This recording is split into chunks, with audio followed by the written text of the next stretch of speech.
नमस्कार, मैं जितेंद्र चतुर्वेदी। बिहार में इन दिनों राजनीतिक सरगर्मी बढ़ गई है। ये स्वाभाविक भी है क्योंकि अब विधानसभा चुनाव बहुत दूर है नहीं, तो इस लिहाज से तमाम राजनीतिक दल अपनी चुनावी तैयारी में जुट गए हैं। गठबंधन के लिहाज से देखा जाए तो इंडिया ब्लॉक ने तो बाकायदे मुहिम छेड़ दी है।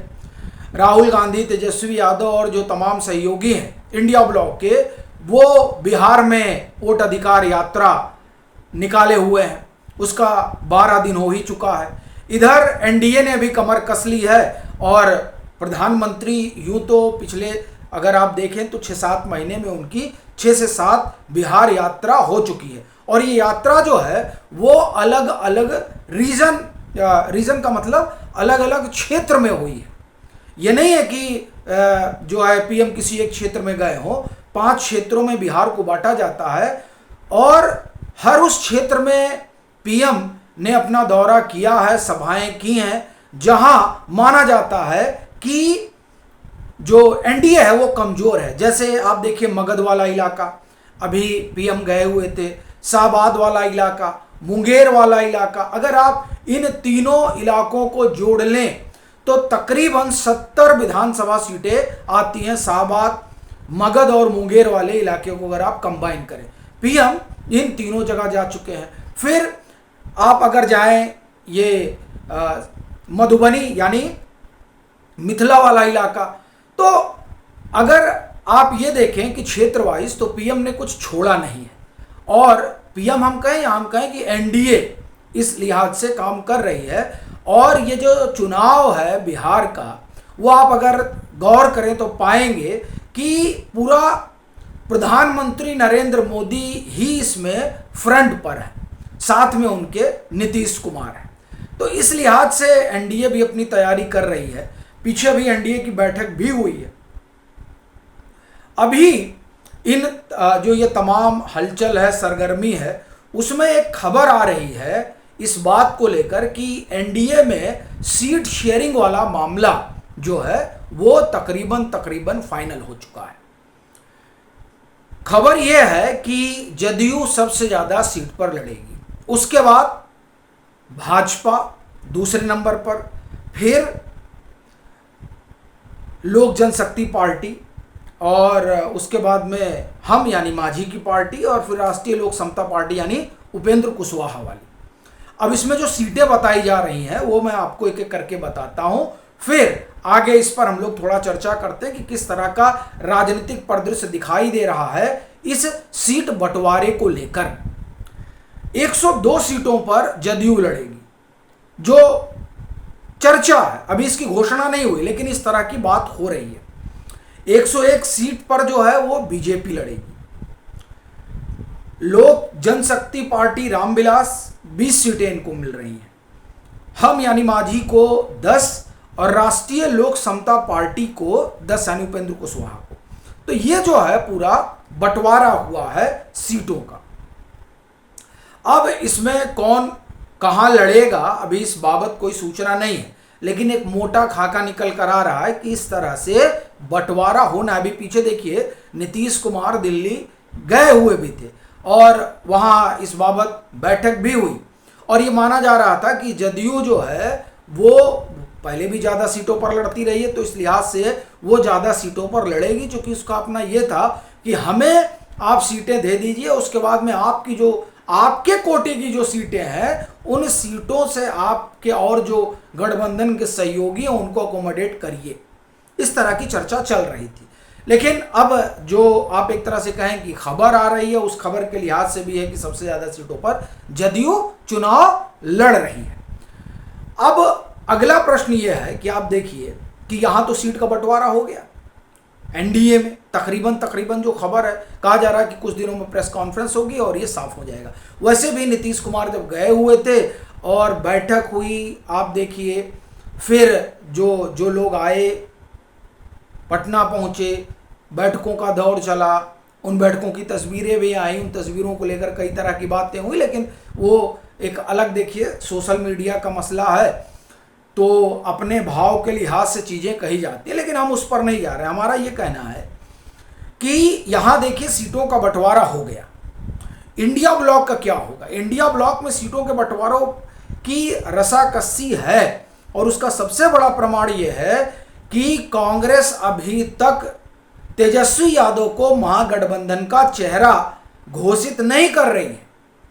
जबकि आप इधर देखिए तो एनडीए के तमाम नेता ये कह चुके हैं कि नीतीश की अगुवाई में हम चुनाव लड़ रहे हैं, लेकिन उधर ये बात नहीं कही जा रही है। अब उसमें उसके पक्ष में तर्क दिया जा रहा है कि कांग्रेस सोच रही है कि कहीं इसका जो है दुष्प्रभाव ना पड़े, अगर चेहरा घोषित कर दिया जाएगा तो जो लोग राजद से नाराज हैं वो छिटक जाएंगे, और चेहरा नहीं घोषित किया जाएगा तो कम से कम सवर्ण और दलित जो है वो लामबंद तो होंगे। अब आप देखिए कि ये किस तरह की बात है। बिहार में जो खासा पॉलिटिकल स्टेट माना जाता है, और देखिए जो चीज़ें हम आप समझ रहे हैं वो बिहार की जनता नहीं समझती है। आम आदमी समझता है कि आप क्या कर रहे हैं। हाँ, ये बैकफायर जरूर कर सकता है कि आप घोषणा ना करें तो इसकी वजह से जो तेजस्वी का समर्थक है वो आपके साथ लामबंदी ना हो, या फिर तेजस्वी का जो समर्थक है वो लामबंद तो हो लेकिन वो मोटिवेट ना करे वोटरों को। वो खुद का वोट डाला है लेकिन मोटिवेट नहीं करेगा कि चलो जब आप होशियारी दिखा रहे हो तो फिर जाओ। तो उसमें ये जो घोषणा नहीं कर रहे हैं उसके पीछे का कारण ये नहीं है कि वोटर भाग जाएगा या वोटर नाराज हो जाएगा। भाई 2020 में तो तेजस्वी के नाम पर ही चुनाव लड़ा गया था और कितना बेहतरीन प्रदर्शन राजद ने किया था। वो मामला जो है वो सीमांचल में इनका गड़बड़ा गया था। तो यहाँ एकदम ये मसला है ही नहीं है कि इनकी नाम की घोषणा से कुछ गड़बड़ होने वाला है। असली मकसद ये है कांग्रेस का कि वो 70 सीटों पर 2020 में लड़ी थी और उतनी ही सीटों पर वो 2025 में लड़ना चाहती है, उससे कम पर वो बात नहीं करना चाहती है। इसीलिए एक आप ये कहें कि प्रेशर पॉलिटिक्स चल रही है। और दूसरी तरफ भाकपा माले जो कम सीटों पर लड़ी थी और उसका प्रदर्शन बहुत बेहतर था, तो वो ये चाहती है कि हमारी सीटें बढ़ें।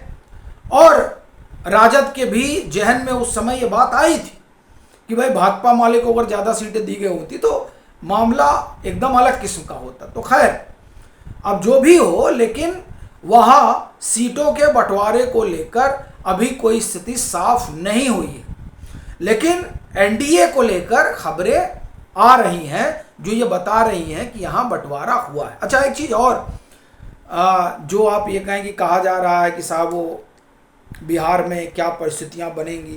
देखिए जो सर्वे वगैरह आ रहे हैं ना, सर्वे वगैरह तो बहुत साफ बता रहे हैं कि एनडीए के लिए ज़्यादा समस्या नहीं है। हाँ, चेहरे के लिहाज से तेजस्वी यादव एक नंबर पे हैं, लेकिन अगर आप सी वोटर का सर्वे देखें तो फरवरी में तेजस्वी यादव के पास 41% जन समर्थन था लोगों का कि साहब एक चेहरे के रूप में। लेकिन जब आप यही आंकड़ा अगस्त में आकर देखते हैं तो ये कहाँ पहुंच जाता है, 30% के आसपास पहुंच जाता है। इसका मतलब क्या हुआ? इसका मतलब ये हुआ कि तेजस्वी यादव अपना जन समर्थन खो रहे हैं। ये जो है ये आप एक तरह से कहें कि इंडिया ब्लॉक के लिए खतरे की घंटी है, और ये उनके लिए मंथन का विषय है कि आखिर क्या वजह है जिसके कारण तेजस्वी यादव अपना जन समर्थन खो रहे हैं। उसके बरक्स आप देखिए तो सभी नेताओं का बढ़ रहा है। नीतीश कुमार उसमें अपवाद है, लेकिन अगर नीतीश कुमार को इतना सब होने के बाद में भी 17%, 18% जन समर्थन हासिल है तो बड़ी बात है। और अगर आप एनडीए का पूरा देखें तो 17-18% नीतीश कुमार का है, 10% चिराग पासवान का है, 10% जो है इनका सम्राट चौधरी का है। सब मिला लीजिए तो 38% हो जाता है। यानी अगर आप एनडीए में देखें तो एनडीए में 3 चेहरे हैं, तो हर कोई जो है अपने चेहरे को मुख्यमंत्री बनाने के लिए, उसकी स्थिति मजबूत करने के लिए वोट करेगा। इसलिए भी ये माना जा रहा है, कम से कम मैं ये मान रहा हूं कि वहां पड़रा भारी है, आप उससे इनकार कर सकते हैं। और दूसरा कारण इनकी मजबूती का, जो 2020 का चुनाव था वो चुनाव तेजस्वी की लहर में लड़ा गया था। इस बार का चुनाव राहुल की लहर पे चल रहा है, और राहुल की लहर जब चलती है तो क्या असर होता है ये 3 लोकसभा चुनाव सब देख चुके हैं। और कांग्रेस 2014 में कहाँ थी और आज कहाँ खड़ी है। एक बात। दूसरी बात, इनके लिए एसआईआर बहुत बड़ा मुद्दा है और तेजस्वी यादव के चेहरे पर जब चुनाव हो रहा था तो रोजगार बड़ा मुद्दा था। तो इसलिए आप देखें कि कई सारी चीजें बदली हैं और इस बदले हुए दौर में जब सीटों का बंटवारा एक बड़ी चुनौती हो, ऐसे समय में एनडीए ने सफलतापूर्वक, जो खबर आ रही है कि अपनी सीटें बांट ली हैं और इंडिया ब्लॉक में अभी तक बंटवारे की दूर दूर तक कोई सुगबुगाहट नहीं दिखाई दे रही है। इस बीच जो तमाम ओपिनियन पोल हैं और एक जो प्लस पॉइंट है इस बार भाजपा गठबंधन के साथ वो ये कि पिछली बार चिराग पासवान अलग चुनाव लड़े थे, इस बार चिराग पासवान एनडीए के साथ चुनाव लड़ेंगे। तो आप ये समझिए कि संभावना जो है वो प्रबल इधर ही दिखाई दे रही है। बाकी आपकी अपनी क्या राय है ज़रूर साझा करें। मतांतर से नहीं जुड़े हैं तो जुड़ें, वीडियो को लाइक करें और खूब शेयर करें।